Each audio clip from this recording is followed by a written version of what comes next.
դա է իսկական Նիկոլա։ Մարդը ցույց տվեց, թե ոնց կարելի է դիմադրել երկրի ամենաուժեղ ձևացող մարդուն է։ Ինքը բերեց խոստովանություն առայն, որ իր օրակարգը դատարկ է, փուչիկ այս գնիչ խաղաղություն։ Իսները չդնեք ազատ եւ արդար ընտրությունների վրա, այս ընտրությունների մեջ լումա ունենալը միայն մասնակցությամբ չէ։ Հանրապետականը կարող է վերավերցնել ընդդիմադիր քաղաքական թիկունքի ապահովման հարցը։ Միայն ընտրություններով հաղթել հնարավոր չի լինելու։ Պետք է ստեղծել մոբիլիզացիոն ռեսուրս ընտրություններից առաջ, ընթացքում եւ հետո փողոց ունենալու համար։ Ես տեսնում եմ մարդիկ, որ ռուսի ասած կրովիզնոսը պրոստ ուզում են դեպուտատ դառնալ։ Մի պարտադրեք մեզ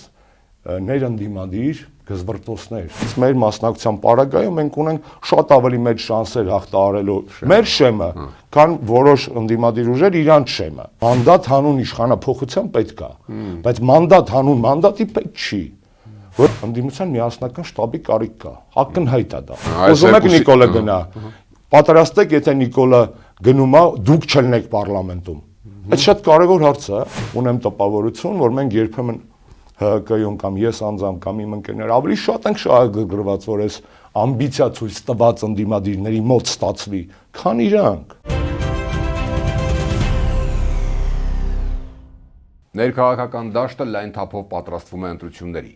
Իշխանության թեթև ձեռամբ դաշտ են նետվում արդեն անձնական վիրավորանքներ, ինչու չէ նաև սպառնալիքի ներբերանգներով։ Բարև ձեզ, Արկադի Գրիգորյանն եմ, կիզակետում այսօր մետրոյում հակաարցախյան բառապաշարից մինչև հիբրիդային սպառնալիքների դեմ Եվրոաջակցություն։ Ինչ է այս ամենի տակ։ Հայաստանի Հանրապետական կուսակցության փոխնախագահ Արմեն Աշոտյան, բարի գալուստ կիզակետ։ Շնորհակալ եմ հրավերի համար։ Մենք ենք շնորհակալ, պարոն Աշոտյան, երեկվա միջադեպին չենք կարող չանդրադառնալ մետրոյի։ Բայց հենց դրա վրա մենք չկենտրոնանանք կոնկրետ, հա, իր դեպքի դեպքը նախ մեկ անգամյա պորտկում էր դա ձեր կարծիքով, թե ավելի խորքային բան, ինչու եմ ասում, որ Facebook-ում հասարակության մեջ արձագանքներն այնպիսին էին, տպավորությունն այնպիսին էր, որ նոր են լսել նման բան Փաշինյանից, նման տոնայնությամբ, կամ դրան նմանվող մի բան։ Առաջի անգամ են լսել դրա համար, միցեք զարմացած էին մարդիկ, ես անձամբ զարմացա այդ զարմանքի վրա։ Իդեպ օրվա ընթացքում էլ մի քանի անգամ ներողություն խնդրեց, ինչի մասին է վկայում այդ միջադեպը։ Հրավերի համար շնորհակալ եմ, իհարկե կարիք չկա շրջանցելու, ճիշտ հակառակը, պետք է ամեն ինչ անել, որ որպես երևույթ մենք այս թեման մաքսիմալ երկար պահենք վերահոսում։ Դա այո, Նիկոլին ձեռքը տա մաքսիմալ մոռացության տալ, այսօր առավոտ էլ տեսակ այնքան է փորձում իր տեղեկատվական աղմուկով աղբով լցնել մեդիա տարածքը, որ տափակությունների արդեն անցել է կենսաբանության դասեր, դա մեկնաբանելու բան չի, բայց ինքը փորձելու է փոխարինել օրակարգեր։ Մի զարմացեք, որ մարդիկ զարմանում են, որովհետև երկար ժամանակ եւ առ այսօր ստեղծված են տեղեկատվական փուչիկներ, որոնց մեջ մարդկանց հենց ինկուբատորի նման պահում են։ Այդ փուչիկների ստեղծման գործում նիկոլական մեդիա իմպերիան մեծ նշանակություն ունի, մարդիկ հմեկի ֆեյքերի տոտալ քարոզչության տակ են եւ այո երբեմն նման մեծ առիթներով սպրդում է իրականությունը, որ թագավորը մեր կա եւ այո թագավորը ոչ միայն մեր կա, այլ նաեւ իր մերկության մեջ տգեղ է, որովհետեւ կարող լիներ մերկ, բայց սիրուն մարդկային մերկություն ցույց տար, ավելի շատ բարոյական կարեկցանքի համերաշխության, բայց իր մերկությունը տգեղ էր, որովհետեւ ատելության, պարակտման, մանիպուլյացիաների, կեղծիքի եւ դա է իսկական Նիկոլը, այսինքն դա որ մարդը ջղայնության ժամանակ ցույց է տալիս, հա, ճիշտ եմ հասկանում։ Դա հենց իսկական Նիկոլն էր եւ այդ դիմակները, այդ սրտիկները, այդ հիմարությունները քույրեր եւ եղբայրներն ու մնաց մեր Արցախի հիշում եք, որ Նիկոլի պարագայում դժվար է փնտրել սկզբունքայնություն եւ հետեւողականություն։ Նա մի հարցում է հետեւողական իշխանության կառչելու եւ վերարտադրվելու։ Մնացած ամեն ինչը պահի թելադրանքով է, չզարմանաք, որ այս երկու ամիսների ընթացքում նա ավելի թատերականացված, այսպես ասած, բաների հնարքների դիմի ցույց տալու համար, որ խեղճ Նիկոլ է, որովհետև իրան իտավո, ընդհանրականով մինչև այսօր այդ բրենդավորումը այդ խեղճ Նիկոլի բրենդավորումն է, ինչը իհարկե աբսուրդ է, որովհետև ինքը մի կողմից ուժեղ տղա է խաղում, տեսնում եք, այս որ անհասկանալի մանկապատանեկան բարդույթների պրոյեկցիայով, տիպը եկեք տենամ ով է ուժեղ, իհարկե իրան հեշտ է դա ասելը, որովհետև իր մեջքին պետաիրավական համակարգն է ամբողջ պատժիչ ախրանիկներից միջև մեդիային բերել, բայց ես այն օրը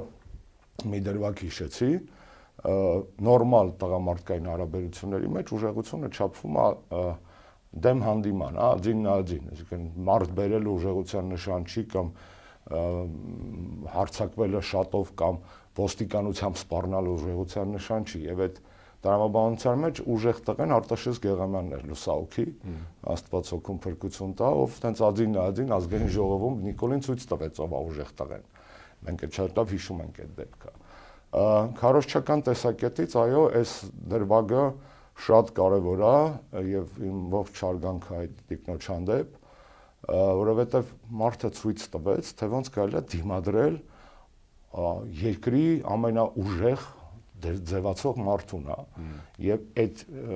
դուելը այսպես է, դա դուել էր, դա աշխարհայացքային մենամարտ էր, դուել էր, արժեհամակարգային դուել էր, դա զրույց չէր։ Եվ այդ արժեհամակարգային դուելի մեջ այդ կինը հայուին շատ ավելի ուժեղ էր իր արժեքների վրա կանգնած, քան Նիկոլը, որ հիստերիկացավ եւ այդտեղ մեծ հարցերը թոկանեկիցներ են, այս ստերեոտիպները մար գենդերային, ով էր լաչառը, ով էր լրփանում, էլի կներեք։ Կինը շատ ավելի այդ իմաստով տղավարի էր իրան պահում, քան տղա ներկայացող մարդը, էլի։ Եվ մենք պետք է այս դրվագը, ճիշտ դրվագը ցույց տալու համար, որ բռնապետերը ավելի շատ վախենում են ճիշտ խոսքից, ավելի շատ վախենում են խոսքից առհասարակ, քան վախենում են ուժային ինչ-որ կառույցներից եւ այլն, որովհետեւ խոսքը բռնապետերի համար, իսկ Նիկոլը դառնում է բռնապետ, շատ ավելի վտանգավոր է, քան ուժը։ Այսինքն ուժը ֆիզիկական իմաստով եւ այլն այդքան վտանգավոր չի խի, որովհետեւ այս պարագայում պետությունը, որ ինքը ուզուրպացրել, ավելի ուժեղ է, քան ցանկացած քաղաքացի կամ քաղաքացիների խումբ։ Այս պետքա ֆիքսել։ Անկեղծ է այն քարտեզի մասով, եթե այս համատեքստում խոսենք, ենթադրենք այդ հակաարցախյանը արժե համակարգ է ըստ էության։ Ես առաջարկում եմ չխոսել այդ քարտեզի մասին առհասարակ խի, որովհետեւ դա իր մեյդան բերած օրակարգն է։ Եթե այդ քարտեզի տեղը պրյանիկ լիներ, ինքը վաղուց այդ պրյանիկն էլ էր կերե, այդ չափի մեջ։ Բայց ինձ ուրիշ բան է դա հիշեցնում, վատ բան է հիշեցնում։ Կհիշեք երկրորդ համաշխարհային պատերազմի ժամանակ նացիստները հրեաներին պարտադրում էին Դավիթի աստղ կպցնել դեղին գույնի։ Այո։ Ինձ մոտ այդ քարտեզը, որ Նիկոլը փորձում է հարամցնել որպես Հայաստանի նոր սիմվոլ է, ողջ հարգանքով մեր պետական սահմանների նկատմամբ, թեպետ այդ քարտեզն էլ է կեղծ արդեն, որովհետև նա կազնիվ կլիներ կարմիրով ներկեր ադրբեջանցիների կողմից օկուպացված տարածքները, Արցովաշեն կպցներ մի տեղից կողքից, ինչ վատ է, դժվար չէ մի հատ բրոշկով էլ, այդտեղ մի հատ կետ կպցնել, ասել էս էլ Արցովաշենն է, անգամ դա է սուտ, բայց զուգահեռս վատն է, այո, ինչպես նացիստներն էին պարտադրում հրեաներին դեղին տարբերանշան կպցնել Դավթի աստղով, վստահ եմ թուրք-ադրբեջանական, այսպես ասած, ռեժիմ ուժերը, որոնք Նիկոլին պահում են իշխանության ամեն կերպ, այդ նոր սեգրեգացիայի ձև են մտածել, ոնց անեն, որ այսպես ասած հայերի նվաստացման ձև է դա։ Դա հայերի նվաստացման ձև է, զուգահեռը այդ ֆաշիստների կողմից պարտադրված դեղին Դավթի աստղի հետ եւ այդ դեղնանարնջագույն կներեք բառիս համար կրտած Հայաստանի, անդամահատված Հայաստանի, հաշվանդամացված Հայաստանի այդ քարտեզով հպարտանալը պարզապես խայտառակություն է։ Բայց մենք պետք է մի բան էլ արձանագրենք։ Նիկոլը ցինիզմի եւ երկդիմիության գրոսմայստեր է, տեսեք։ Լինելով ամենաանկիրթ մարկանցից մեկը, ով երբևէ եղել է Հայաստանի իշխանական դաշտում, նա անում է կրթությունը նորաձև է արշավը։ Լինելով հակաքրիստոնյա իր բնույթով ձևացնում էր, որ քրիստոնյա է։ Լինելով ապազգային անձնավորություն, սկսում է խոսել ազգային նոր գաղափարախոսությունների մասին, այսինքն իր էությանը 100 աստիճան հակառակ թեմաների մեջ է մտնում, շատ պարզ, որովհետև դա քարոզչական տեխնոլոգիա է, թաքցնելու համար սեփական թուլությունը մտի այնտեղ, որտեղից բան չես հասկանում։ Պղծի այդ օրակարգը, փչացրա այդ հարցերը։ Ինքը փչացնում է եկեղեցու հարցերը, փչացնում է ազգայինի հարցերը, փչացնում է պետականության հասկացությունը, որովհետև նա իբր քարոզ է անում պետականության, հակադրելով պետությունը հայրենիքին, հա, իր հիմնական թեզը դա է, չէ՞։ Ինչը զավեշտ է, որովհետև պետությունը առհասարակ հայրենիք պաշտպանելու բարձրագույն ձևն է։ Պետությունները պրոստը տակ չեն լինում։ Պետությունները ստեղծվում են պաշտպանելու համար այդ բնակչությանը իր պատմական հատվածում, այսինքն պաշտպանելու համար հայրենիքը։ Դու չես կարող նպատակը հայրենիքը, հակադրել միջոցին պետությանը։ Դրանք փոխկապակցված են, ինչպես փոխկապակցված է անվտանգությունն ու խաղաղությունը։ Խաղաղությունը բխում է անվտանգությունից, ոչ թե պայմանավորում է անվտանգությունը, եւ այստեղ ինքը անգամ այս բաների փոխարկում անում Պանյատյանների հասկացությունների, որ հեշտ մանիպուլացնի եւ գալիս ենք նորից այդ միջադեպին, այդ կինը խոսքով կրեց Նիկոլին, ոչ թե ավելի ճարտասան էր, ոչ թե ավելի ռետոր էր, չէ, ավելի սկզբունքային էր եւ ավելի ազնիվ էր նրա մեջ, ինչով ինքը հակադարձում էր։ Եվ այստեղ նորից կրկնեմ, այդ արժեհամակարգային մենամարտում այդ կինը ցույց տվեց, որ ցանկացած հայ, ով ունի մի քիչ արժեք իր մեջ, իրական արժեք, կարող է կրել Նիկոլին։ Իսկ եթե ցանկացած հայ կարող է կրել Նիկոլին, ո՞նց չեն կարող կրել Նիկոլին։ Ո՞նց չեն կարող կրել, տեսեք, եկանք դրան։ Ոնց չեն կարող կրելն էլ միացրեք իմ պատասխանը, տեսեք, ինքը հիմա նորից վերհիշել է, ու Արցախի հարցը փակված են բնականաբար անդադ կրկնում է, վերհիշել է պատերազմ թե խաղաղությունը արդեն իսկ չարչերկված է նախորդ ընտրություններում այդ թեման, մոտավորապես ասած, եթե ընտրվեն մյուսները, ոչ թե ես, որոշ ուժեր կլինի սեպտեմբերին շատ կարևոր խոստովանություն էր դա։ Ինչու կներեք, դա ինչի մասն է վկայում, եթե դուք մինչև այդ ասես 65%-ի շեմ ունեն, բա ինչ ես խոսում, էս ինչ է սա։ Ժամկետ որտեղից գիտես, ինչու է սա կիրառում։ Ինքը շատ բան գիտի, բնականաբար, եւ շատ լավ հասկանում է նաեւ, որ իր միակ կռվանը մնացել է մարդկանց ինստինկտների վրա խաղալը, բնազների վրա։ Պատերազմը ինքնին վատ բան է եւ բերում է մարդկանց մոտ պաշտպանական ռեակցիաներ, բայց պակաս վատ ու վտանգավոր բան չի, երբ որ բնազները բթանում են եւ մարդկանցից սարքում են բույս, ինչը եւ ինքը փորձում է անել։ Սեպտեմբերը պարզ է ինչու է, դա ենթադրվում է, որ օգոստոսին կձևավորվի նոր կառավարություն, սեպտեմբերից լիազորությունները կսկսի ամբողջ ծավալով եւ ինքը դա է փորձում փչացնել, բայց ինձ համար սա ոչ միայն թուրք-ադրբեջանական ազդեցության գործակալի խոստովանություն էր, որ ակնհայտ է, որ դու քո ժողովրդի գլխին բերում ես, դա մարդ դրսից, դա նաեւ խոստովանություն էր առ այն, որ իր քարոզած կոնցեպտը, այս անհասկանալի, բացվածքը, որը ես կես կատակ, կես լուրջ կոնքի հետ է, որտեղ որ նայում եք, ոնց որ կանացի կոնք լինի, այդ բժշկական հայացքով եմ նայում, շատ նման է իր այդ դիզայներական լուծումը։ Ինքը բերեց խոստովանություն առ այն, որ իր օրակարգը դատարկ է, փուչիկ է, այսինքն ինչ խաղաղություն։ Եթե խաղաղությունը ինստիտուցիոնալ չի, եթե խաղաղությունը խարսված չի հարևանի բարի կամքի վրա, եթե խաղաղությունը չունի միջազգային գառանտիաներ, այսինքն դա ինչ խաղաղություն է։ Այս մի հայտարարությամբ ցույց տվեց դա, որ դա երրորդը, ամենակարևորը, որի մասին քիչ են խոսում, ինքը այդ հայտարարությամբ, երբ որ կիրառում է հոգեբանական ազդեցության սպառնալիք, ասում է, որ ընտրությունների արդյունքների վրա նա ուզում է ազդի ուժի կիրառման սպառնալիքով։ Ճիշտ է, ցանկացած միջազգային իրավական դաշտով եւ միջպետական հարաբերություններում եւ էլեկտորալ իրավական կարգավորումներով, նույն այսպես կոչված ազատ արդար ընտրությունների չափորոշիչներով, եթե դու փորձում ես ընտրազանգվածի ընտրության վրա ազդել ուժի կամ ուժի կիրառման սպառնալիքով, այդ ընտրությունները այլևս չեն կարող դիտարկվել ազատ եւ արդար, free and fair։ Միջազգային ընտրական ստանդարտներին նման տեսակի գործելավոճը հակասում է, ինքը ի սկզբանե այս ուղիղ եթերով դա կեղծում ընտրությունները բոլորս տեսնում ենք դա, բայց այդ խոստովանությունը, այդ իր պորտկումը շատ կարևոր էր նաև ընդդիմության համար, ուսով են բոլորն են դա հասկանում, անցալելու, որ հույսները չդնեք ազատ եւ արդար ընտրությունների վրա, որովհետեւ մենակ այդ դրվագը հերիք է, որպեսզի մենք ֆիքսենք, որ Նիկոլ Փաշինյանը էլեկտորալ վարկագիծը փորձում փոխել մարդկանց մեջ սպառնալիքի կամ ուժի կիրառման սպառնալիքի ներքո, ինչը այլևս մխտրում է այդ ընտրությունների հետ կապված որևէ ազատ եւ արդար ընկալում։ Այդ հələ դնում են մի կողմ, որ քաղբանտարկյալներ, հալածանքներ ազատ խոսքի նկատմամբ հնդածս ընտրական օրենսգրքի փոփոխություններ, պետբյուջեի դիտարկում որպես նախընտրական կաշառքի ֆոնդ, բանից սկսած, այդ թոշակներից մինչև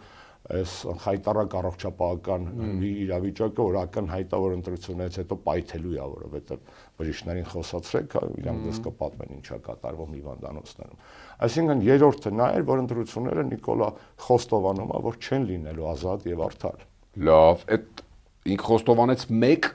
21-ի փորձով էլ գիտենք, որ այդ պատերազմով սպառնալը աշխատել է, ուզենք թե չուզենք, պետք աշխատել է, իր օգտին է աշխատել։ Հիմա այս ամեն ինչը տեսնելով, դե դուք դեռ չեք հայտարարել ընդդիմությունը, ով որ հայտարարել է հիմնական մասը պատրաստվում է ինտենսիվ, լրիվ մտել են ընտրական ցիկլի մեջ, հայտարարում են առնվազն երկու ուժ, որ հենց իրենք են հաղթելու, իրենց ղեկավարն է լինելու հաջորդ վարչապետը։ Հիմա այդ ինքնավստահության հիմքը, լավ բան է ինքնավստահությունը, օքեյ, հիմքը որն է, ավելի պայմանները նպաստավոր են, քան 21-ին։ Ես որպես քաղաքացի եւ որպես ՀՀԿ ներկայացուցիչ շատ անկեղծ ես խոստովանեմ, որ ես շատ շահագրգիռ եմ, որ այն ուժերը, որոնք արդեն հայտարարել են, որ գնալու են ընտրությունների, հաջողեն։ Ավելին ասեմ, ես գուցե իրենցից շատ եմ շահագրգիռ, որտեղ եթե ոմանց համար դա կարա լինի մանդատակռիվ ընկալումների մեջ, ինձ համար քաղաքական իրավիճակն այնպիսին է, որ հանրապետական կուսակցության եւ իմ քաղաքացիական դիրքորոշումը հետեւյալն է, որ ընդդիմությունը պետքա լուրջ վերաբերվի այս ընտրություններին եւ կներեք այս ընտրությունների մեջ լումա ունենալը միայն մասնակցությամբ չէ։ Ես մի քիչ տենց կիսաինտրիգային բան ասեմ դες, թեպետ նորից կրկնեմ, մեր վերջնական որոշումը դեռ չունենք, որովհետեւ կարծիքները 180 աստիճանի տարբեր են մեր հենց իմ կուսակից ընկերների մեջ։ Ինչ ասել է լումա ունենալ այդ պարագայում։ Առանց չեմ բացի հիմա փակագծեր, եթե կուսակցությունը որոշի մասնակցել լուման կլինի, այսպես ասած դες համար տեսանելի, եթե կուսակցությունը որոշի չմասնակցել, էլի լումայա ունենալու ընդհանուր պայքարի մեջ, ես վստահ եմ, մենք այսինքն չմասնակցելը ընտրություններին չդիտարկեք հանկարծ որպես քաշվել, չէ, չմասնակցելը նշանակում է, որ օրինակ ընդդիմությունը կարող է ունենալ թիկունքային ֆունկցիաների խնդիր, եւ եթե բոլորը այսպես ասած ընտրաշավի մեջ են, հանրապետականը կարող է իր վերավերցնել ընդդիմադիր քաղաքական թիկունքի ապահովման հարցը։ Գուցե հիմա շատ բան չեմ կարող բացել, բայց սա իդեաներ են, որ մենք մեր մոտ քննարկում ենք, նորից կրկնեմ, որոշում չունենք։ Հիմա վերադառնանք ձեր հարցի այն ամենակարևոր շեշտադրմանը։ Միայն ընտրություններով հաղթել հնարավոր չի լինելու։ Հետևաբար այն առաջարկը, որ մենք թարմացրեցինք ԱՕՆ-ը դրվեց impeachment, բայց ինքը impeachment-ի մասին չի միայն, impeachment-ը մեխանիզմն է, գործիքն է, որի առիթով պետքա ստեղծել մոբիլիզացիոն ռեսուրս ընտրություններից առաջ, ընթացքում եւ հետո փողոց ունենալու համար, որովհետեւ նորից եմ կրկնում, հույսը դնել, որ պարզապես տենց հաշվար կա լինելու ձայները եւ հետո կհան հայտարարելու է ինչ-որ արդյունք, ու այդ արդյունքը կարա գոհացուցիչ լինի, դա միամտություն է, որովհետեւ ես դες հավաստիացնում եմ Նիկոլ Փաշինյանը արդեն մի քանի դրվագով դες ներկայացրեցի, կեղծում է այս ընտրություններից առաջ է կեղծում։ Հրապարակային արձագանք մի բան տամ, հրապարակային արձագանք կարծես թե չեղավ, չէ՞, վերջին նախաձեռնության եւ մի բան էլ նախընտրական փողոցը համարում եք պարտադիր պայման, դիզան ճիշտ եմ հասկանում։ Ես համարում եմ պարտադիր պայման փողոցը։ Նա կարա լինի նախընտրական, կարա լինի նախընտրական, կարա լինի ընտրություններին զուգահեռ, կարա լինի հետընտրական, որովհետեւ եւ այս ամբողջը մի տրամաբանության մեջ է, այսինքն թույլ չտալ գողանալ հաղթանակը։ Եվ սա եթե ընդդիմության ուժերը, իսկ մենք էլ ենք սոցիոլոգիա անում, տեսնում են, որ կարող են տարբեր էշելոններով գնալով բերել Նիկոլի, այսպես ասած, ջախջախմանը, դա կարող է լինել միայն մի դեպքում, բացի նրանից, որ պետք է լավ ընտրաշավ անել, ճիշտ աշխատել եւ այլն, եթե ընդդիմությունը կարողանա փողոցով պաշտպանել հաղթանակը, որովհետև եթե մենք ասում ենք Նիկոլը բռնապետ է, իսկ ինքը բռնապետ է, հույս ունենք, որ բռնապետը կազմակերպելու է ազատ հարցար ընտրություններ ու ասի ընտրություններով ես կրվեցի, դա աբսուրդ է, դա նաիվություն է։ Այսինքն Վահագն Հովակիմյանն ու Նիկոլ Փաշինյանը պայմանական պատուհանից դուրս նայեն եւ տեսնեն կանգնած ժողովուրդ, այո, իրենք չեն կեղծի, ճիշտ եմ հասկանում։ Ռիսկ անեն անգամ մտածելու ընտրությունները կեղծելու մասին։ Դրա համար եմ ասում նախընտրական փողոցը նույնպես կարևոր է։ Այսինքն նախընտրական փողոցը այն էր, ինչը պակասում էր 21 թվականին ընդդիմությանը։ Եվ ստեղ մի կարևոր ու տենց վտանգավոր դիտարկում անեմ, վտանգավորի նկատի ունեմ դրա մասին ընդունված չի շատ խոսել ընդդիմադիր շրջանակներում, բայց դա չի նշանակում խնդրեմը գոյություն չունի։ Եթե 18-ի ընտրությունները արտահերթ էին եւ էйֆորիայի ընտրություններ էին, 21-ի ընտրությունները արտահերթ էին, բայց ցավի ընտրություններ էին, այսինքն երկու դեպքում էլ հասարակությունը կներեք սթափ չէր։ միտեղ մի հորմոնալ ֆոն էր, էյֆորիկ, միտեղ ուրիշ դեպրեսիվ հորմոնալ ֆոն էր, եթե այդպես դիտը բժշկական զուգահեռ տանեմ։ Այս ընտրությունները հերթական են եւ կարծես թե շատ մեծ ֆորս մաժորային, այսպես ասած, ինքը մենք քրոնիկ ֆորս մաժորի մեջ ենք արդեն, էլի ապրում, ոչ թե իրադարձային։ Հարաբերական բան է, հա։ Եվ այս ընտրություններին, տեսեք, Նիկոլը գնում է դիմակը հանած իրա։ Մենք ինչ էինք ասում, ընդդիմությունը 21 թվականի ընտրություններից հետո, այդ թվում ենք իմպիչմենտի հիմքում ենք դրա հիմնավորումներից դրել, որ Նիկոլ, դու 21-ին ուրիշ բան ես խոստացել, այս ծրագրով ես հաղթել ընտրություններին, կառավարության ծրագիրը հաստատվել է այս թեզերով, հիմա դու քո ասածին 160 աստիճան, հակառակ 180 աստիճան, հակառակ բան ես անում։ Դու լեգիտիմ չես նայում։ Հիմա ինքը բաց է ասում, չէ՞։ Ինքը էլ չի ասում ես դեօկուպացիա եմ անելու, ես Արցախայցյան վերադարձա։ Ինքը բերում է ծրագիր, որը եթե վավերացվեց որպես Հայաստանի մեծամասնության հավանությունը ստացած ծրագիր, դու այլևս իրեն ոչինչ ասել հետոյում չես կարող, ինքը ազնիվ է իմաստով գալիս ասում է ես էս եմ։ Եվ եթե դրանից հետո ինքը եթե 21-ին ինքը պատրիոտիկ դիմակ էր հակել հիշում եք, ինքը փորձում էր այդ ազգային դաշտում տենց ինչ որ խաղալ, որտեվ հասկանում էր որ այդտեղ պետք է ինքը մարդկանց խափի։ Ինքը անգամ ձևակերպում է տալիս, մենք ԿՊ դաշնակցական էինք։ Ահա 26-ին ինքը գնում է լրիվ ուրիշ վիճակով, լկտիության հասնող անկեղծությամբ։ Եվ 26-ի պարագայում էլ կներես բարիս համար կրուտիտի տեղ, որ գիտես էյֆորիայի ընտրություններ էին, վայ ցավի ընտրություններ էին, ու կրուտիտը տեխնոլոգիայի իմաստով եմ ասում, դա իրականություն կա այդ գնահատականների մեջ։ Մենք էլ չենք ունենալու։ Այսինքն 26-ի ընտրությունները սթաբ հայ ժողովրդի ընտրություն պետք է լինեն։ Ոչ հարբած հետհեղափոխական, ոչ էլ մղկտացող հետպատերազմյան։ Եվ այս ընտրությունը այս անգամ էլ չես կարողանալ ոչ միտեղ դրսում, օրինակ մինչև այդ ես դրսում ասում եմ, որ 21-ի ընտրությունների արդյունքները չեք կարող դիտարկել որպես բան, որովհետև նրանք չեն իրականացվել պայմաններում, որտեղ քաղաքացին ունեցել է հնարավորություն կատարելու գիտակցված ընտրություն, քաղաքացու մոտ ցավացել է, քաղաքացին բարեկամակորցել է հայրենիքա 21 թվականին է, 26-ին այդպեսի բան ասել չէ։ Շտամպը կխփվի 26-ին։ Այո, կասեն, այո, սա լինելու է, այսպես ասած, այն որ առավոտ գնում ես արյուն հանձնելու, հա, եթե մի հատ քաղցր կոֆե ես խմում, անալիզը սխալ է լինելու։ Հիմա այս արյան անալիզը, որ 26-ին հանձնվելու է, առանց այս քաղցր կոֆեի է լինելու։ Ինքը տենց դատարկ ստամոքսին ճիշտ բան կարա մատուցվի։ Մենք դա գիտենք, որ դա այդպես չի, որովհետև հնդածած ձեզ կրկնեմ, այս ընտրությունները կեղծվում են ընթացքում։ Եվ այստեղ հույս դնել, որ գիտես, կողքի արբիտրը պետքա դիտի, ասի այս ընտրությունները լավն էին, թե լավը չէին, բան, կողքի արբիտրները ցույց են տվել, որ վաճառված են։ Կողքի արբիտրները արևմուտքն է եղել միշտ, որովհետև ռուս-չինական կամ իրանական քաղաքական գործիքակազմում չի եղել ընտրությունների դիտարկումը որպես քաղաքական ազդեցության մեխանիզմ։ Իրանք չեն ասել են ժողովրդավարություն, human rights եւ այլն։ Իսկ արևմուտքի արբիտրները ակնհայտ ցույց են տալիս, որ իրենք այս հիբրիդային իրականում Հայաստանի դեմ հիբրիդային պատերազմը, բայց հարուցել է Նիկոլը թուրք-ադրբեջանական ազդեցությամբ եւ արևմուտքի որոշ շրջանակների, ոչ բոլոր, որոշ շրջանակների ակնհայտ շահագրգռվածությամբ։ Այդ խումբում համար է գալիս։ Այո, Եվրամիության խումբը գալիս է, որ ինչ անի։ Եվրամիության խումբը գալիս է, որպեսզի հիբրիդային պատերազմը Հայաստանի դեմ շարունակի, հայտարարելով հիբրիդային պատերազմի դեմ պայքար։ Դա իրենց գալը խառնելու է խաղա, ունի այդ ազդեցությունը ընդհանրապես։ Տեսեք, ինքը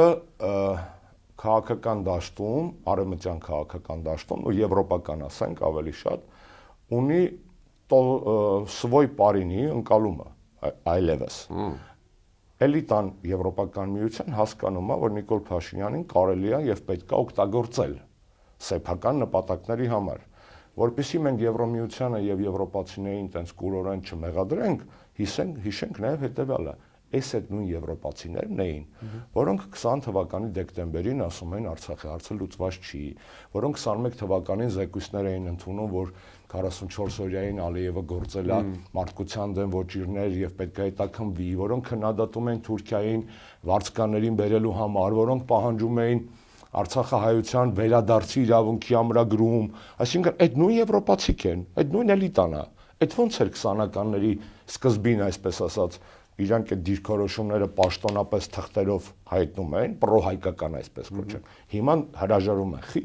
որովհետև տեսնում են, որ Հայաստանը ներկայացնող մարդը չի ուզում այն, ինչ որ կարար ուզեր։ Եվ երկրորդը կարծում են, որ ժողովուրդը նույնպես դա չի ուզում, որովհետև հանդուրժել է միջև հիմա Նիկոլին որպես վարչապետ։ Եվ երբ որ դու իրենց հետ բաց խոսում ես, մեզնից ինչ եք ուզում մեզանից։ Այն ձեր վարչապետն է, այն ձեր ժողովուրդն է, ինքը դա չի ուզում։ Արմեն, դու որ գալիս ես ասում ես, այս ամրագրի, այս ամրագրի, այս ամրագրի, քո պետությունը ներկայացնող մարդը դա մեզանից չի ուզում։ Հակառակը մենք դաժե գոհ ենք, որ ինքը չի ուզում, որտեղ մեզ լրիվ ձեռ է տալի, որ ինքը չուզի։ Տեսեք նույն Եվրոպական միության Ադրբեջան հարաբերություններում վերջերս տեսանք նաև Կոշտայի այցը Բաքու եւ այլն դուրս ա եկել մի հատ կարևոր բաղադրիչ։ Ադրբեջանին մշտապես քլնգում էին մարդու իրավունքների հետ կապված խնդիրներով։ Երբեք լսե վերջին անգամ նման բան եվրոպական շրջանակներից։ Տրամպը ի սկզբանե ասեց դա իմ համար երկրորդական է, Տրամպին Ամերիկայի գործող վարչակազմին թողեք մի կողմ, նրանք ազնիվ ասացին, որ սա այլևս այդ խաղը չեն խաղալու, չեն ուզում։ Իրանց դա պետք չի, հակառակը գովում Ալիևին, ասում 20 տարի իշխանությանս ինչ թույն տղա ես դու, ուժեղ տղա ես։ Եվրոպացիները ի տարբերություն Տրամպի ավելի երկդիմի են, որովհետև չեն հրաժարվել այդ խոսույթից, էլի խոսում են արժեքներ, բայց փաստացի անգամ Ադրբեջանի պարագայում են դա այլևս հանել զինանոցից։ Եւ այս ընթացքում 4 հատ միջազգային զեկույց գնաց։ Կարևոր զեկույցներ, որոնք այնքան կարևոր էին Նիկոլի համար, եւ որ երբ որ 18-19-20 թվականներին նրան պրախոդ էին տալի, այսպես ասած, ավանսով, զեկույցներում նկարում էին Հայաստանի համար բարձր թվեր, որ ցույց տան, այ Սերժից հետո տեսեք ես ինչ։ Հիմա այդ նույն զեկույցները խայտառակ հետընթաց են արձանագրում։ Transparency International կոռուպցիոն վիճակը Հայաստանում վատացել է եւ կրում է համակարգային բնույթ։ Freedom House 2 օր առաջ էր Հայաստանը ոչ մի ցուցանիշ չի բարելավել, մնում է մասնակի ազատ երկիր։ Այսինքն իրանք արձանագրում են մասնակի ազատ երկիր, բայց քաղաքական խոսույթում ծախում են ժողովրդավարության բաստիոն։ Նույն եվրոպացիք են, չէ՞, խափում։ Երրորդը բանն էր Heritage Foundation-ը, որը տնտեսական ազատության ցուցանիշներն էր վերլուծում, որի բաղադրիչներից քաղաքականը, այսինքն օրենքի գերակայություն եւ այլն, վատացել է։ Կն Հայաստանում վիճակը ազատությունների հետ կապված վատացել է։ Եվ չորրորդը Videm report-ներ, որը համարվում ամենաակադեմիական խորքային ուսումնասիրություններից մեկը, որը արձանագրել է Հայաստանում հետընթաց մարդու իրավունքների հետ կապված հետընթաց։ Այո, չի գրել ուղիղ տեքստով քաղբանտարկյալներ, այսինքն կարային ավելի ճշտով գրեն, եթե չես խոսակ, բայց այնքան face saving-ի խնդը գիտնական են ցույց էլի հետազոտող են, չեն ուզում շատ կեղծ բաներ գրեն։ Բոլոր այդ 4 ռեյտինգներով իմ թվարկած Հայաստանի մոտ կամ ստագնացիա է, կամ զաստոյ է, վատ վիճակ է, կամ էլ ավելի է վատացել։ Այս հələ մի հատ էլ ռեյտինգ է գալու նոր Economist-ի Democracy Index-ը պետք է տպի։ Այս բարդ բաներ եմ ասում, թղթեր, զեկույցներ եւ այլն, խի եմ սա ասում։ Նախնդիմությունը կարծում եմ իմ համեստ կարծիքով չպետք է մենակ առաջնորդվի Նիկոլի հետ թելադրած օրակարգի կտով, հա։ Դուրակ սամ դուրակ։ Այդ դուրակ սամ դուրակից բացի, որը այլևս անխուսափելի խաղ է, որտեղ ինքը պարտադրում է դա։ Ընդդիմությունը պետք է բովանդակային, կոնտենտային օրակարգեր ունենա։ Եվ այս զեկույցները տալիս են fact-based, այսպես ասած, փաստերի վրա հիմնված երկար լեզու դրա մասին խոսելու։ Եվ ընդդիմությունը պարտավոր է սա դարձնի խոսույթի մաս։ Ոչինչ թող պայմանական քաղաքացիների պայմանական կեսը չհասկանա ինչի մասին է խոսքը, այդ բացատրեք մատչելի ձևով թող հասկանան, բայց Նիկոլի դեմ պայքարել նիկոլականությամբ միայն, հա, այս նույն զինանոցը շատ դժվար է, այն հայտնի ասացված կա, չէ՞, никогда не спорьте с идиотами։ Նրանք իջացնեն ձեզ իրանց մակարդակի, ունդեղ կկրեն, հետո ավելի փորձառու են։ Մի հարցը, դուք կասկած չունեք կասկած, այսպես ասեմ, որ անունը չտալով, որ հենց գնում են իշխանափոխության հիմնական ընդդիմադիր ուժերը։ Փարատված են ձեր այդ կասկածները։ Հիմա մեկ եւ երկրորդը մասամբ ասացիք, Հանրապետականը էլի ունի այսինքն այսպես ասեմ ժողովրդի լեզվով գիտի Նիկոլին Փաշինյանին հեռացնելու ձևը, թե այն ինչ որ ասացիք դա է։ Կա էլի ձև, որը դեռ չեք բարձրաձայնել։ Տեսեք, համանացությունը տալիս է երկու հիմնական տարբերակ, հա, իմ այդ իր հրաժարական դնում է մի կողմ դա չի լինելու եւ այդ կոպիտ ասած ֆորս մաժորի ընդհանրենք հանկարծամաբան, այդ էլ չեմ ուզում, որովհետև ինքը պետք է երկար ապրի ու տանջվի այդ ամեն ինչ։ Ես ունեմ իմ պատկերացումները, թե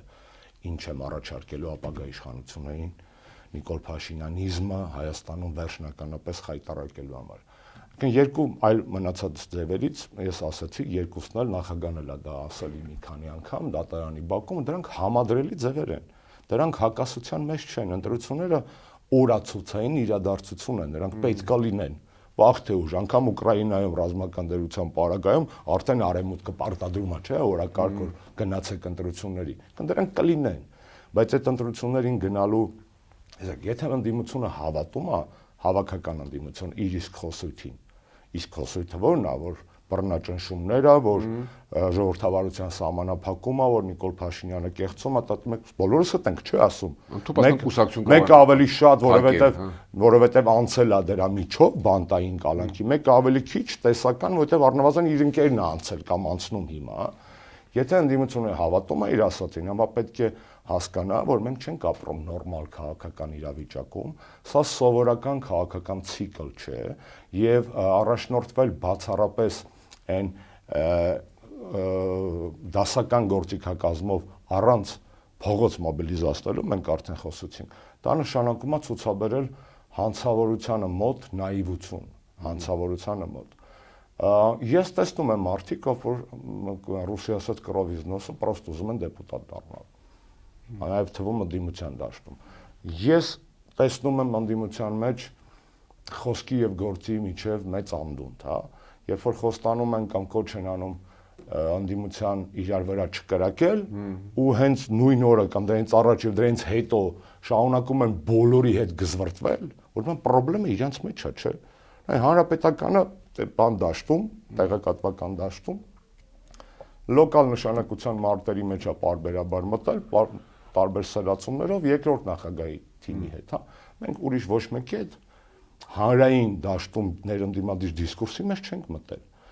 Իրենց թիմը, երկրորդ նախագահի քարոզչական թիմը, այնպես է արել, որ իրանք ընդդիմության բոլոր գրեթե խաղացողները չունեն։ Հակին քլնգում էին մինչև հիմա, հավատալ, չհավատալ Լևոն Տեր-Պետրոսյանի անկեղծությանը եւ այլն, ես հավատում եմ, որ իրանք Նիկոլին դեմ են։ Հասել են նրան, որ ուժեղ Հայաստանի հետ ունեցան մարտեր, ընթացքում ուր մարտեր են ունեցել Թաթոյանենց բլոկի դեմ, դե մեր հետ կան ու կան, Բարգավաճին են պարբերաբար խայթում Նոյան Տապան հասկացության հետ կապված, կընտղեք, դուք հայտարարում եք ձեր համագումարին երկրորդ նախագահի շուրթերով, որ ընդդիմությունը չպետք է իրար հարվածի, ու դուք բոլորի հետ վատ եք, դուք բոլորի հետ տարբեր ուժգնությամբ ունեք լարվածություն, կարող է խնդրեմը ձեր մեջ է։ Ես ներդաշնակցային պատերազմները շատ վտանգավոր են ցանկացած գլոբալ պատերազմի ժամանակ։ Ուզենք թե չուզենք, ընդդիմադիր իրական հատվածը թեկուզ ոչ դե յուրե, բայց դե ֆակտո դաշնակից են, չէ՞։ Եթե հայտարարում են, որ հիմնական պայքարը Նիկոլի դեմ է, դա ասում եմ, ներքինը թույլատնում են Փաշինյանին որպես թիրախ քաղաքական։ Դե տեսեք, օրինակ, պարզ է, չէ՞, ես արդեն 5 րոպե խոսում եմ ներընդդիմադիր խնդիրներից։ Եթե դա չլիներ այդ օրակարգի մեջ, ես 5 րոպե կխոսեի Նիկոլի դեմ։ Այսինքն մենակ այս պրիմիտիվ, այս պարզ 45 րոպեանոց հարցազրույցի մեջ մենք 10-15% նվիրում ենք մի թեմայի, որը պրոստը չպետք է լիներ, եւ կարենք խորանանք դրա փոխարեն Նիկոլի այլ թեմատիկ խաբեությունների վրա, հա, բայց մենք խոսում ենք այս թեմայից, որովհետեւ ստիպված ենք դա խոսում եւ խոսում ենք սրտացավ, որովհետեւ նորից կրկնեմ, իմ մոտ ստեղծում է տպավորություն, որ ես ավելի շատ եմ շահագրգիռ որոշ մարդկանց հաջողության մեջ, քան այդ մարդիկ։ Եվ այստեղ խնդրեմ է տալիս, որովհետեւ ես մի կողմից հասկանում եմ, որ դա վատ է, որ ընդդիմությունը իրար վրա կրակում է, բայց մյուս կողմից էլ կներես, երբ որ պարբերաբար մեջքիցդ քեզ խփում են, դու չես կարա մի հատ չֆրազ գոնե ոտով տաս, դա չես կարա չանես։ Ու այստեղ առաջանում է, այո, մի պարտադրեք մեզ ներընդդիմադիր գզվրտոցներ, դրանք հյուծում են։ Ես վստահ եմ երկրորդ նախագահի քաղաքական թիմում, ոչ քարոզչական, բազմաթիվ մարդիկ սա հասկանում են, բայց ինչու է գնում այս դիսոնանսը, ես չեմ կարող ասել։ Եվ այստեղ ես տեսնում եմ խնդրեմ։ Խնդրեմ, որ իրանց է թույլատնում, որտեղ երկու դեպքում են, օրինակ մենք, հա, մենք մասնակցեցինք եթե ընտրություններին, այս տեսակ հարաբերությունները միջ ճամբարային պրոբլեմ են տալու նաև իրանց համար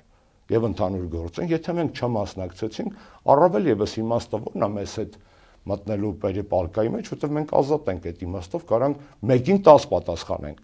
որտեղ ընտրաշավի թեմա չունենք։ Ճիշտ եմ հասկանում, որ անկախ ամեն ինչից այն որ սկզբում ասում եք թիկունքային ապավում, դա վերաբերում է ընդհանրապես ընդդիմությանը բոլորին առանց անխտիր, որ վերաբերում է ազգային ընդդիմությանը։ Ազգային ընդդիմության տակ ես միայն կոնսերվատիզմ, նժդեականություն չեմ, դաշնակցություն չեմ պատկերացնում, ինքը ինձ համար ավելի կարող լինի քաղաքացիական ազգային,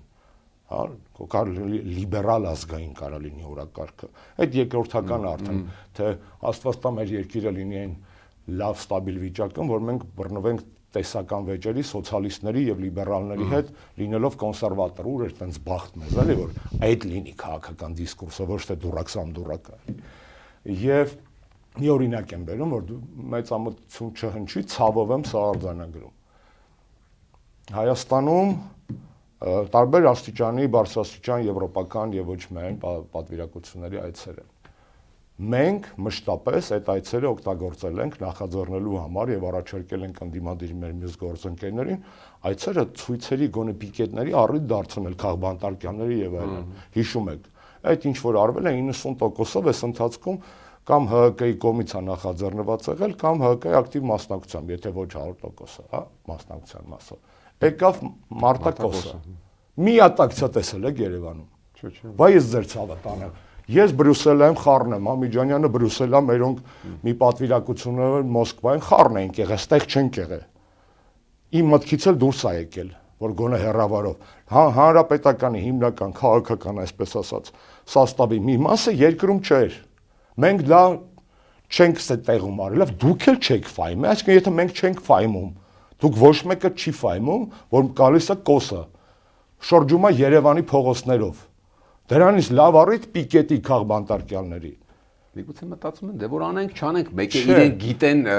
բանի չեղավ, դա տես չի աշխատում։ Գիտեն, չգիտեն, շատ բան կարող է իմանան, տար կողի աշկը։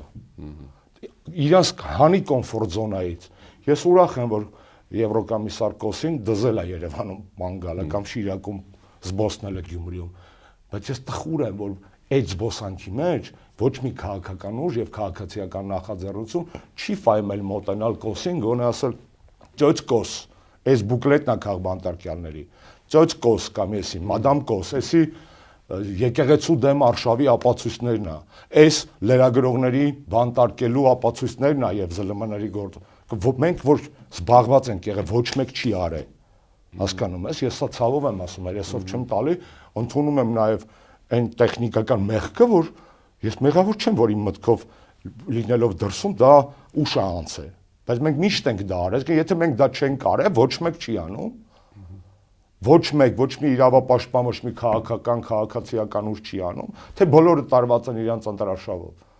Դու էլ սարքեք ընտրաշավ, լավ։ Այդ էլ դարձրեք ընտրաշավի մաս։ Այսինքն մենք չենք կարող ձևացնել, որ ընդդիմության քաղաքական օրակարգում քաղբանտարկյալների հարցը գերակա է։ Չէ, ցավոք չէ, ու ես դες բերում եմ օրինակ, որ գալիս է եվրոպական հարցերով ընդլայնման, потом շատ քաղաքական կարևոր պաշտոնյա, ու ինքը տենց ժպիտներով բանով շրջում է քաղաքում ու մի հատ պիկետ դեմը չկա։ Ոչ թե իր այցի դեմ, այլ իր առիթով։ Պարոն Աշոտյան, հիմա տեսեք, այս այստեղ ներկայացնում որպես դրվագային մի բան, եթե այդ առիթով անգամ չկա, բայց ձեր առաջարկածի առիթով ինչ հույս ունեք, որ կլինի, հասկացաք ինչ նկատի ունեմ, նախընտրական փողոց եւ այլն, կա այդ տրամադրվածությունը։ Ես կարծում եմ, որ մենք պարտավոր ենք ջանքեր գործադրել միջև վերջ, որպեսզի այդ տրամադրվածությունը լինի եւ ստացվի։ Երբ որ ես խոսում եի այլընտրանքային սցենարների պարագայում թիկունքային ապահովման մասին, բնականաբար որոշակի իդեաներ էլ այդտեղ կան, որոնց մասին հիմա չեմ ուզում խոսամ, ելնելով նրանից, որ իմ կուսակցություն դեռ որոշում չի կայացել, բայց մենք մասնակցում ենք։ Եվ մեր վարկանիշները թույլ են տալիս ասելու, որ բուն կուսակցական տեսակետից մեր մասնակցության պարագայում մենք ունենք շատ ավելի մեծ շանսեր հաղթահարելու մեր շեմը, քան որոշ ընդդիմադիր ուժեր իրանց շեմը։ Կա տենց բան։ Ունենք այդ։ Մենք ունենք այդ, իրանք էլ ունեն ըստեն։ Այսինքն խնդիրը այն չի, որ մենք մտնենք խորհրդարան, թե ես հասկանում եմ կուսակցությունը պարլամենտական կարգավիճակում մի կշիռ ունենում ոչ պարլամենտական ուրիշ կշիռ։ Մենք 18-ից հետո դա անցել ենք։ Բայց մենք գիտենք, նորից եմ կրկնում, կուսակցությունը որոշում չի կայացրել։ Մենք գիտենք կարևոր մի բան նաև, որ եթե Հայաստանում բան չի փոխվելու, այդ մանդատը ինքնանպատական դիմադիր մնացած մանդատը մեզ պետք չի։ Ինձ պետք չի։ Իմ ընկերներից շատերին պետք չի։ Մանդատ ռադի մանդատը մեզ պետք չի։ Մեզ պետք է մանդատ ռադի սմենի վլաստի։ Մանդատ հանուն իշխանափոխության պետք է, բայց մանդատ հանուն մանդատի պետք չի։ Որովհետև զերո արժեք ունի այն քաղաքական դաշտը, որտեղ հանկարծ Աստված մի արածը Նիկոլը վերարտադրվեց ու ինչ։ Ու վախենում եմ անգամ պատկերացնեմ, ներսից, դրսից 300,000 ադրբեջանցիների ճակերտավոր վերադարձից վերջացած ես պատկերացնում եմ ինչա կատարվելու օրինակ կրթական համակարգում կրթության բովանդակության հետ կապված ես վախենում եմ պատկերացնել ինչա կատարվելու ծիծեռնակաբերդի հետ վախենում եմ ես մենք տենում ենք չէ որ դա բան չի բոբո չի որ անդիմությունա հորինել է ու վախացնում է այսինքն այս մենք սա տեսնում ենք ու սա բոլորը դառնալու է իրականություն եթե Նիկոլ Փաշինյանի վերարտադրության դեմը միասնական ջանքերով չառանք Դե հայ ընդամենը 5-6 տարի առաջ ով էր մտածում որ Երևանի կենտրոնում Արցախցուն պետք է ասեն փախած չկար չէ նման անգամ ֆանտաստիկ երազներում մենք չէ մենք գիտեինք որ նու չէ գոնե սկզբի ժամանակներում ընդհանրապես Մենք 21 թվականին այն ժամանակ մասնակցելով պատիվ ունեմ դաշինքի կազմում մի հատ նախընտրական ռոլիկ էինք նկարել խաղարկային ես դες լինքը կտամ կդրեք տակ էլի էս Այն ժամանակ որ նկարել էինք 90% ասում էր դա ինչ ֆանտասմագորիկ բան է Հիմա որ տեսնեք 99%-ով ինչ որ այնտեղ խաղարկային զգուշացրել էինք ըստեղ 99%-ով արդեն փաստ է Այսինքն մենակ մենք չենք իդեպ այս ստրատեգիան հանուն արդարության պետք է ասել 21 թվականին մի շարք ուժեր են կիրառել կանխատեսելի Հայաստանի ապագայի մասին ռոլիկներ եթե Նիկոլը վերարտադրվեց դրանց 80%-ը ճիշտ է հիմա դա արդեն Այսինքն այս ամեն ինչը բախտագուշակություն չի, էլի, այս ամեն ինչը զգուշացում է 1, 2, 3, 10, 26 թվականը, այո, կարա դառնա Ռուբիկոն ճիշտ բառ չի, որովհետև Ռուբիկոն ունի դերական կոնոտացիա, էլի, այտենց կայսերը անցավ, կրեց ու դարձավ, հա, սա շատ վատ, ավելի շատ են հին հունական դիցաբանության մեջ են լետա գետը կար, հիշում եք, հանգուցյալները դիերը այո, որ անցնում են այդ լետան է լինել, սա Ռուբիկոն չի, սա հին հունական դիցաբանության այդ դժոխային աշխարհը անցնելու գետնա, որից այն կողմ չկա վերադարձ։ Այսինքն, եթե Խարոնը քեզ տարավ ընդե, այս դեպքում Նիկոլը որպես գերեզմանափորձ մեզ տարավ այդ գետը անցկացրեց, մենք վերադարձելիության շանս որպես պետության արժանի, պետականության արժանի ազգ էլ չենք ունենալու։ Եվ սա դառը ճշմարտություն է։ Քեզ թվում է ձեզ կներեք Այսօր պետք է ասեմ, պոպուլյար չի, պետք է ասվի։ Որ ասում են ժողովուրդները չեն սխալվում։ Թե ժողովուրդները չեն սխալվում, արգելիս։ Բա ո՞նց են վերացել Բաբելոնը, Ասիրիան, Հին Ռոմը, այդ բոլոր պետությունները, որոնք կար ժողովուրդ։ Եթե տենց ասում եմ ո՞նց է այդ բանից դառը, ասում եմ ձեր նման հարցուփորձ անելով, այդ տենց մեր նման հարցուփորձ անելով էլ մտածելով դե լավ էս Պրոբլեմ չի, եսի պրոբլեմ չի, այնի պրոբլեմ չի, մենք բան վերացել են, չէ՞։ Կան ժողովուրդները վերանում են։ Եվ սա դառը ճշմարտություն է, որ 21-րդ դարում այս քաղաքակրթության բոլոր տենց գրավիչ բաների մեջ, ֆանտիկների մեջ չպետք է մոռանալ։ Մեր աչքի դեմն է գազային ցեղասպանություն տեղի ունենում։ Մեր աչքի դեմն է դա տեղի ունենում, հա։ Եվ այո, դառը ճշմարտություն, ժողովուրդները վերանում են։ Եվ եթե մենք 5000 տարի չենք վերացել, չի նշանակում, որ այլևս չենք վերանալու։ Եվ սա դառը ճշմարտություն է։ Որտեվ հայերը միշտ համոզված են, որ մենք մշտակ չէ, մնում ենք, հետո հավաքվում ենք։ Հայտնի ծեծված բանալ անեկդոտն է, որ ավարի ճակատամարտից առաջ Աստված նայում է, ասում է հույսերը դրել են իմ վրա, էլի։ Գիտեք այդ անեկդոտը։ Այս անգամ դառն է, դա դառը անեկդոտ է, էլի։ Այս անգամ կոչ եք անում չդնել միայն Աստծո վրա հույսը նաև։ Ժողովուրդ ջան, ժողովուրդները վերանում են։ Դար անգամ 21-րդ դարում։ Եվ սա ճշմարտություն է, որի հանգուցալուծումը 26 թվականի այս գալիք ընտրությունները առիթ են, նորից եմ կրկնում, ընտրությունները առանց փողոցի չեն բերելու այն էֆեկտիվությունը, այն արդյունքը, որի վրա հույս են դնում շատ ու շատ ընդդիմադիր ուժեր։ Դրա համար մեր առաջարկը, դուք ասացիք հրապարակային դաշտում արձագանք չի գտել,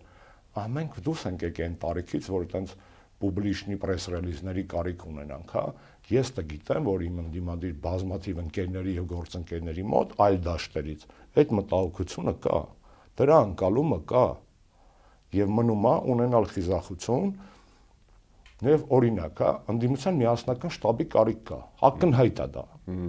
Ակնհայտ է, ընդդիմության միասնական շտաբի ամեն օրվա կոորդինացիայի կարիք կա, եթե դաժե մարդիկ գնում են ընտրությունների։ Այդ մեխանիզմը պետք է դրվի։ Ես բան չեմ հորինում, մեծանիվ չեմ հորինում, դա տարբեր երկրներում փորձարկված մեխանիզմ է։ Օրինակ հիմա Հունգարիայում պարլամենտական ընտրություններ են շուտով ապրիլի մեջ։ Օրբանը, որը 15-17 տարի է ղեկավարում, այնտեղ մոնստր է։ Այնտեղ Նիկոլն է։ Մի տարբերությամբ ինքը իր երկրի համար շատ բան է արել, իր պատկերացումների մեջ Հունգարիայի դերը մեծացնելով, իր բոլոր սրիկայություններով Սաֆարովի քան Նիկոլը, հա, եթե Օրբանը մեծացրել է Հունգարիայի ինքնիշխանությունը, չգիտեմ ինչ գնով, բայց մեծացրել է, Նիկոլը մսխում է, այսինքն Օրբանը Նիկոլից հազարապատիկ եւ ավտորիտար լինելով նույն բանի մեջ, հազարապատիկ շատ բան է այս պայդերությամբ Հունգարիային փորձում օգնել, քանի բայց Օրբանի դեմ ընդդիմադիր դաշտը ստեղծել է այդ միասնականության գոնե մեխանիզմը եւ հիմա սոցհարցումներով կրում է 10%-ի վերջի սոցհարցումով միացյալ ընդդիմության տեխնացուն 10% առավելություն ունի Օրբանի նկատմամբ։ Դա Օրբանը ավտորիտար կառավարիչ է։ Այս խեմ ասում, այսինքն օրինակներ կան, թե ոնց է կարելի պայքարել ընդդիմադիր դաշտում իրար չհարվածելուց։ Պարադեչի միասնական տեխնատու լինի։ Ուղղակի վերահսկողությունը եւ հասկացանք։ Եթե ուզում ես իրոք, եթե անկեղծ ես քո ցանկությունների մեջ, հասնել Նիկոլի չվերարտադրությանը եւ բ դրա գինը պատրաստինել վճարել քո սեփական քաղաքական ամբիցիաները հետին պլան քաշելով, ուրեմն մնացած ամիջը տեխնիկայի հարց է։ Ուզում եք Նիկոլը գնա։ Պատրաստեք, եթե Նիկոլը գնում է, դուք չլնեք պարլամենտում։ Այդ շատ կարևոր հարց է։ Այն կոռուպցիայի դեմ պայքարիստներ կային, ասում են, ես ուզում եմ, որ կոռուպցիան կամ քիչ լինի, կամ իմ մասնակցությունը կոռուպցիային շատ։ Այս տեսակ մոտեցում չլինի, էլի։ Ես հասկացա վերջում, որ դուք այդ երկու հարցի պատասխանում դեռ վստահ չեք։ Ես ձեր մասով չէ։ Եթե ես ունենամ վերջնական վստահություն, իսկ դա քիչ եմ, ես ով եմ, որ ես վստահություն ունենամ, թե չունենամ։ Չէ, ես գիտեմ ես ով եմ, ու քիչ չեմ, իմ կուսակցությունը քիչ չի, բայց բովանդակային տեսակետից դա պետք է տեսնի հասարակությունը։ Դա ոնց է տեսնում։ Օրինակ ընդդիմության միասնական շտաբ, կոորդինացիա, անունը ինչ ուզում եք դրեք, կոորդինացիոն խորհուրդ դրեք, օպերատիվ արձագանքման, ինչ ուզում եք դրեք, բայց դա պիտի լինի։ Դա պիտի լինի օրակարգերի ձևավորումից մինչև քարոզչական աշխատանք։ Եվ սա ընդհանրապես այդպես մի փուճուր բան եմ ասում, թե հական ինչ ինտելեկտուալ առաջարկների զինանոց ունի ընդդիմությանը։ Եվ մենք բան ենք ոչ թե մեզ ենք սիրում թատրոնում, այլ թատրոնն ենք սիրում մեր մեջ, էլի։ Այս շատ կարևոր է, որ մեր ընդդիմադիր գործիչները, քաղաքական մյուս ուժերը հասկանան, որ անպայման չի քեզ սիրես քաղաքականության մեջ մեգալոմանիկ ձգտումներով։ Երբեմն պետք է քաղաքականությունը սիրել քո մեջ եւ զոհաբերել ամբիցիաներ։ Եվ մենք կարող ենք այդ օրինակը ցույց տալ նաեւ ինքներս։ Անկախ նրանից մասնակցելու ենք, թե չէ։ Եվ այս հարցը ընդդիմության համար գալիք շաբաթների հարց է, կկարողանան կարգավորել այս հարցը, կունենան ամուրթիկունք եւ հնարավորություն իրար չսիրելով, օրինակ, երբ որ Նապոլեոնի դեմ կոալիցիա էր կազմվում, հականապոլեոնական, Ռուսաստանը, Պրուսիան, Ավստրիան, Մեծ Բրիտանիան իրար չեն սիրում։ Բայց հաշվի առնելով որ ավելի շատ չէին սիրում Նապոլեոնին։ Այո, ավելի շատ գիտեն որ Նապոլեոնն է չեպեն։ Ու իհարկե Նապոլեոն ջան կներես որ քեզ համեմատում է միակ ընդհանրությունը նետառն է, ուրիշ ոչ մի ընդհանուր։ Այսինքն պատմական օրինակներ կա, դաշնակիցները կարող են իրար չսիրել։ Կարող են պատերազմը ավարտել Նապոլեոնները Ստալինին շատ էին սիրում։ Այո, կարող են Նապոլեոնի դեմ պատերազմը ավարտել, հաջորդ օրը իրար հետ կռվեն։ Բայց նրան պետք է կրել հələ։ Եվ երկրորդական դիտարկել սեփական քաղաքական այս ֆոնի վրա մանր մուներ ամբիցիաները։ Թույլ տվեք 3 բառով ավարտել հաղորդումը։ Ես ճիշտ հասկացա մեր ամբողջ ասածից, որ փողոց պայմանական այդպես դնենք անունը, ամբիցիաները վայր դնել ինչ որ առումով եւ այդ միասնական շտաբ դա ուղղակի որպես օրինակ, այդ միասնականությունը ընդհանրապես ցուցադրել։ Սա այս 3 կարևոր նախապայման է։ Կոորդինացված աշխատանք, սեփական ամբիցիաների ստորադասում հանուն ավելի մեծ նպատակների եւ երրորդը այն ինչ որ դուք առաջինը ասացիք։ Այսինքն առանց դրանց անհնար է ըստ էության կամ գրեթե անհնար է Փաշինյանն հեռացնել, ճիշտ եմ հասկանում։ Տեսեք, իհարկե դու կարող ես օպերացիա գնալուց առաջ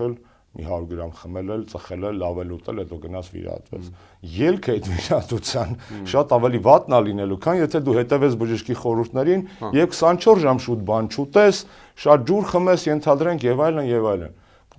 Անդիմությունը կարամ ասեմ, չէ՞, թող ինքը որոշի։ Ախր չեմ կարող դա ասեմ, խի, որովհետեւ այս անդիմադիր ռասկլադում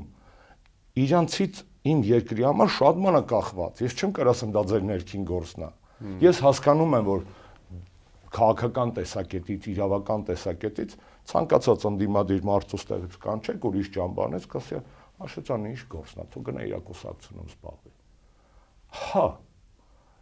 ֆորմալ տեսակետից հա, մարդկային, բարոյական ու հայկական տեսակետից չէ, որովհետև ես ուստեղ նստած ցանկացած մարդ, ում որ դուք հրավիրում եք անդիմադիր դաշտից, պետք է նույն շահագրգռվածությունն ունենա